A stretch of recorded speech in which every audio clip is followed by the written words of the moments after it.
So before we read our passage from Isaiah 55 today, I want to begin just with a little bit of helpful background to give us a sense of where we are in the text.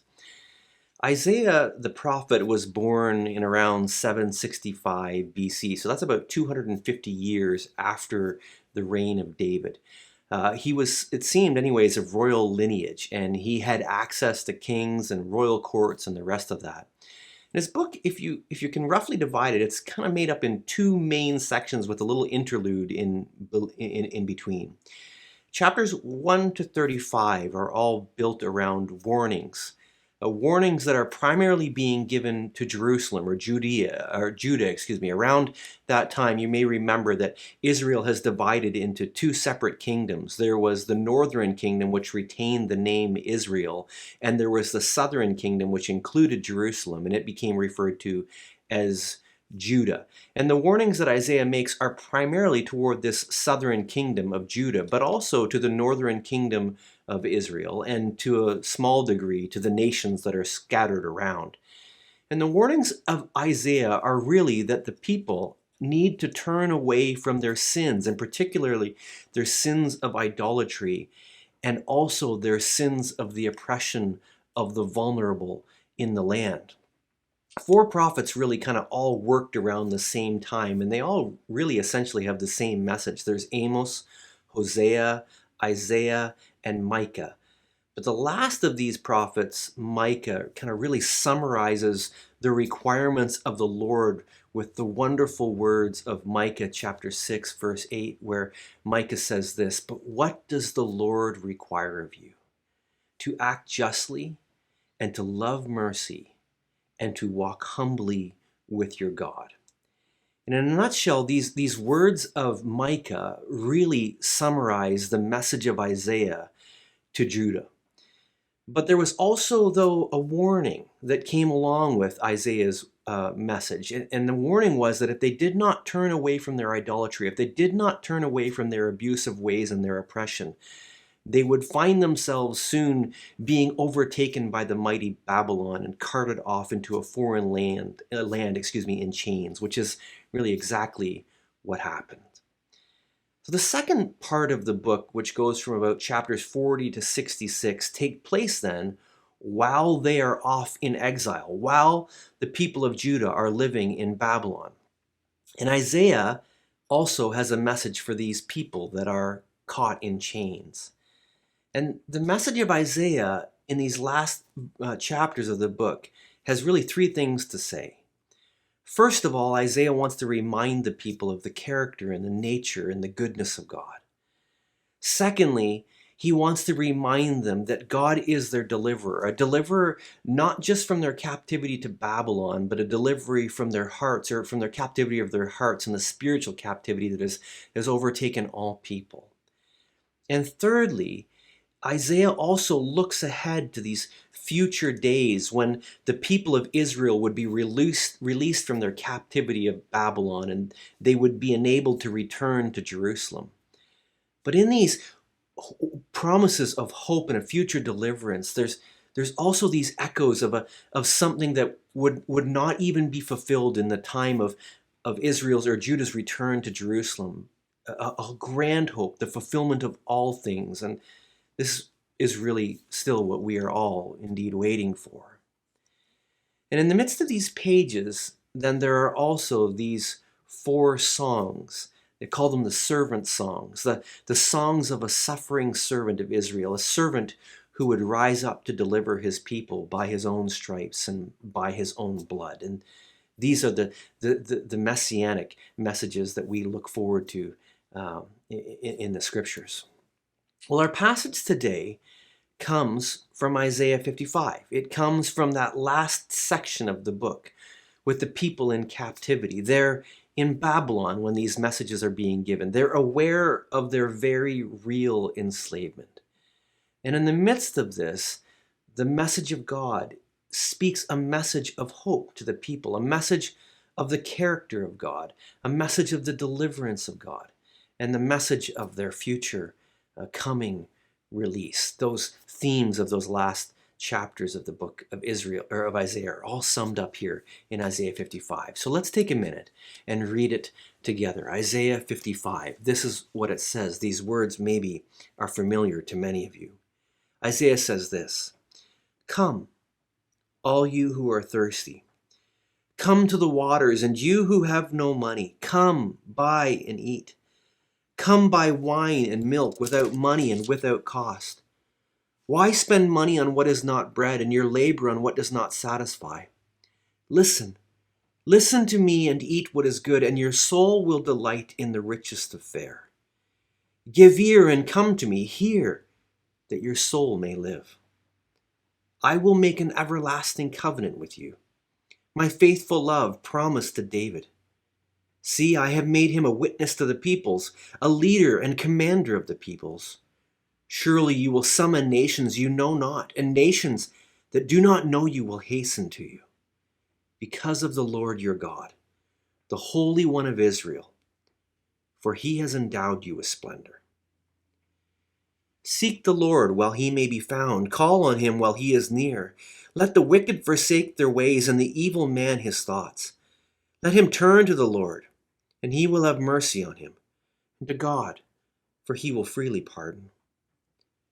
For my thoughts are not your thoughts, and neither are my ways your ways, declares the Lord. As the heavens are higher than the earth, so are my ways higher than your ways, and my thoughts are higher than your thoughts.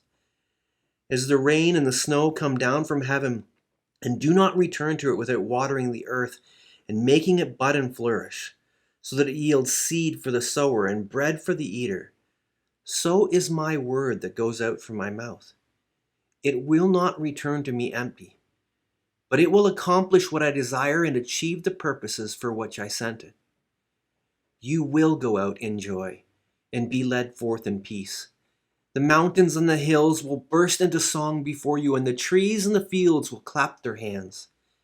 Instead of the thorn bush will grow the pine tree, and instead of briars, the myrtle will grow.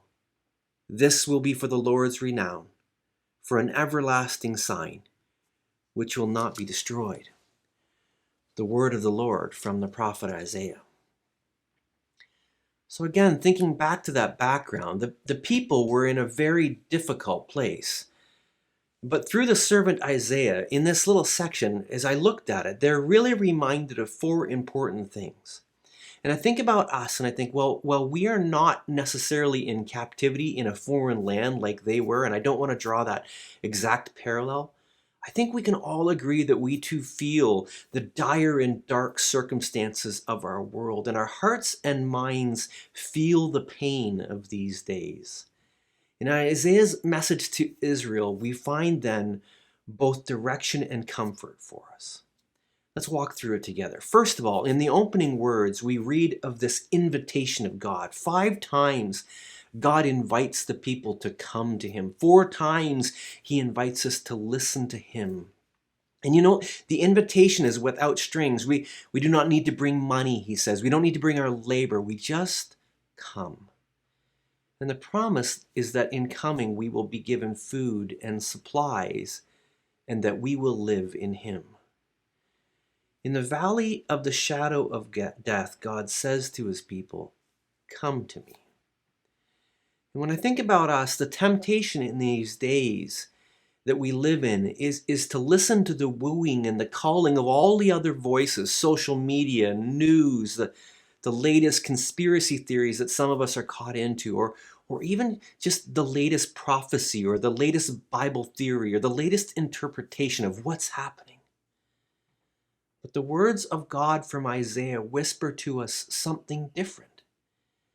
They say, "Come to him and listen to him."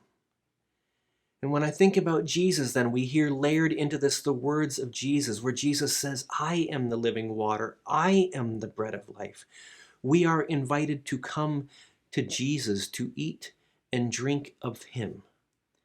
And in a moment at the Lord's table, that's exactly what we will do.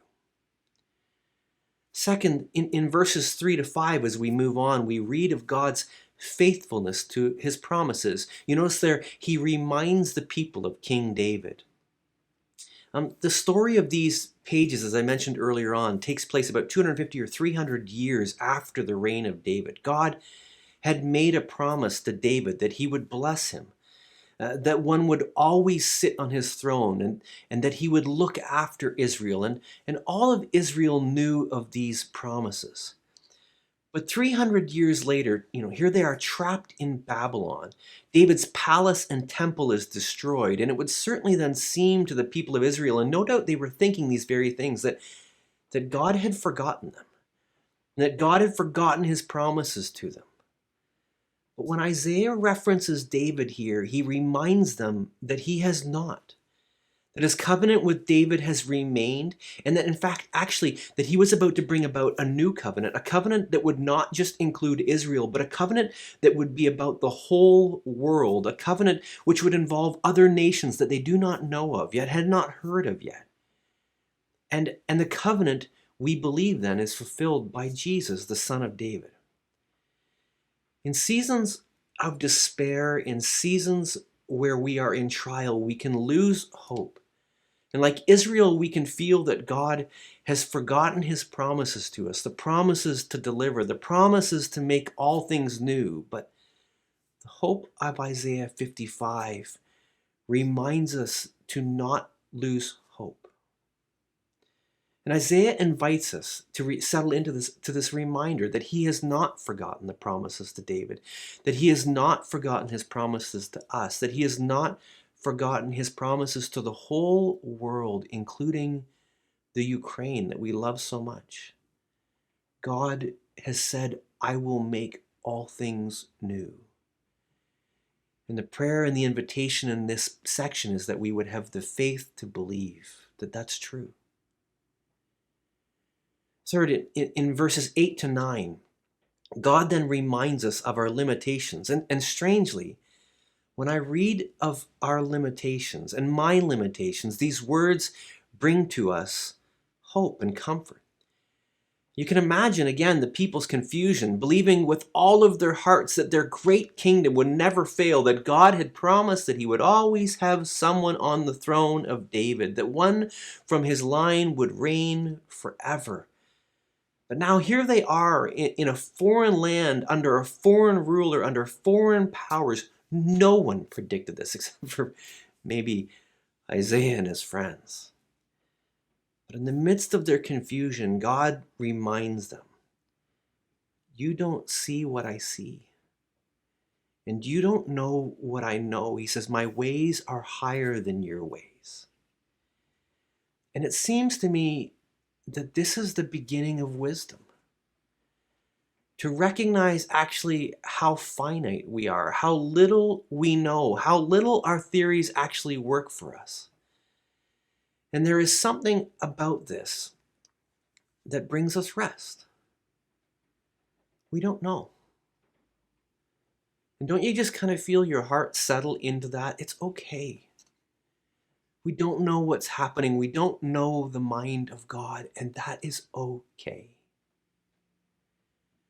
But you notice that he doesn't leave it here. Which brings us to the end and the fourth thing that my mind was drawn to.